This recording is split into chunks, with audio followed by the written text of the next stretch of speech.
Hey guys, welcome back. In this video, I'll be showing you how to withdraw money from Pocket Option to your Binance account.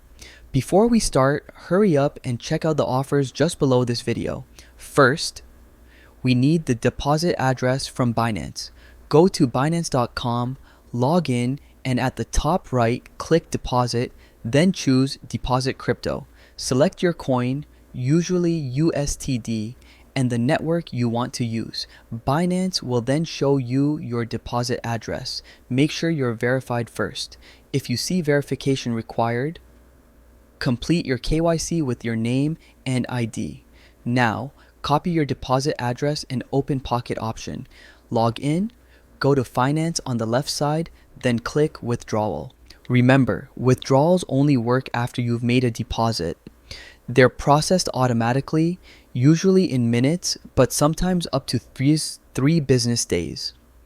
In the withdrawal section, choose crypto as your method, then paste your Binance deposit address.